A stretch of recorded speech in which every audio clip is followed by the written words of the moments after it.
and that parts of the device had penetrated his head. The FDA has issued warnings about e-cigarettes and vape pen batteries and the risk of explosion.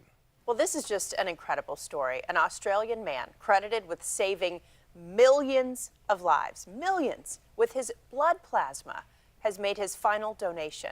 His name is James Harrison, and he's better known as the man with the golden arm. That's because he has a rare antibody in his blood used to make a life-saving medicine given to pregnant women. His 1,100 donations have helped save 2.4 million babies' lives. But his days of donating are now over because he's 81 and officially passed the donor age limit. Incredible. All right, well, we all know there's a lot of buzz about what Meghan Markle might wear when she walks down the aisle on Saturday. But there's another big fashion headline at the royal wedding, and that is, of course, the hats and the fascinators. In fact, they're so vital to the pomp and circumstance that the wedding invitation specifically requests guests wear them. Vivian Sheriff has been topping off royal outfits for over a decade. But when it comes to Saturday's styles, she says there's one thing to keep in mind. Definitely discs and saucer shapes and headpieces with feathers, always really popular. Colour-wise, I think the soft blush colour, silver, navy, really popular. And then, of course, the bright combinations of really vibrant brights together is beautiful. The etiquette around many weddings, including this wedding, I would say, is to not outshine the mother of the bride. Well, you can get a look at all the royal fanfare, including the hats and, yes, the gorgeous gown right here on ABC7 on Saturday. Live coverage begins at 5 a.m. local time. Oh, I'll be up watching that for sure. 5 a.m. you say? Yeah, that's in my wheelhouse. I'm going to record it. Yeah. Turning now to the storm watch forecast, that storm system that's battering our area right now, well, it left its mark on New York City earlier. In fact, this is time-lapse showing the rain that's moving in. Nope, that's Grand Central. The weather was so severe it actually halted the train service in and out of Grand Central Station as the trees fell on some of the tracks, blocking the tracks.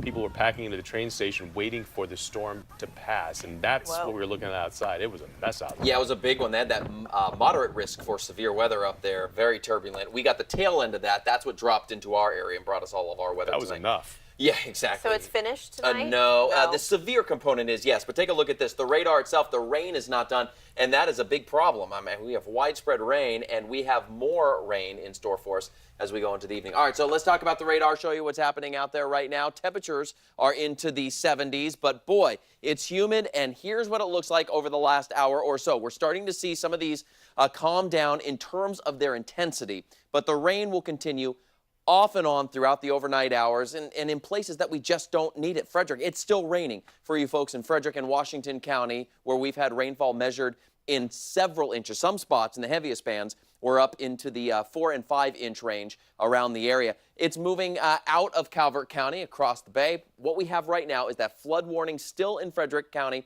That is in this parts of Frederick County around the city of Frederick at 11:45. The green shade here is a flood warning that is in effect as well until 2:15. So the flash flood warning means it comes up quickly and kind of runs across. The overall aerial flood warning means you could have widespread flooding over fields and things like that. Elsewhere, it's a flood watch that's in effect. Future clouds and radar, so let's just get to that. We're going to keep rain here.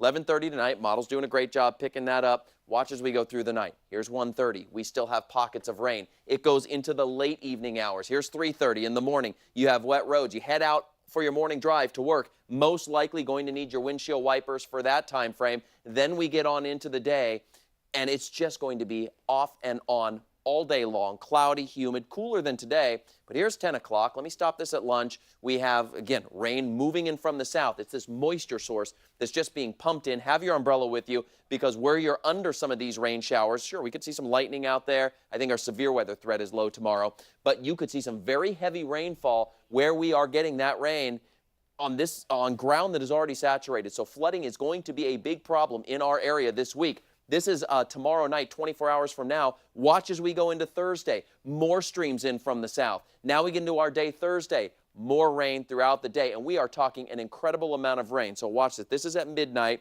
This is an estimation of some of the rain throughout the region. Now, this is already picking up some of the rain that was estimated from today. So it's starting with some of these very high numbers in certain spots. I want to run this all the way through. I'm going to step out. I'm not going to put pause points. This goes through Thursday night, and look at the way these numbers tick up. We're talking many spots, not just one or two, many spots getting into the 4 to 6 inch range, and some areas could exceed that. I mean, we had that tonight. So again, I can't stress enough, yes, it is rain.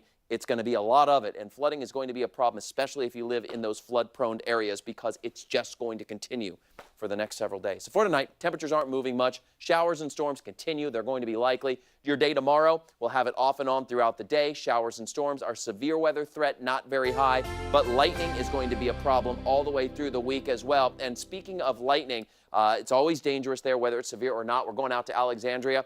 Annalisa Gale is there at a house that got struck by lightning tonight. Good evening. Hi, Bill. I can tell you that 4 people have been displaced after the lightning struck this home in the 39.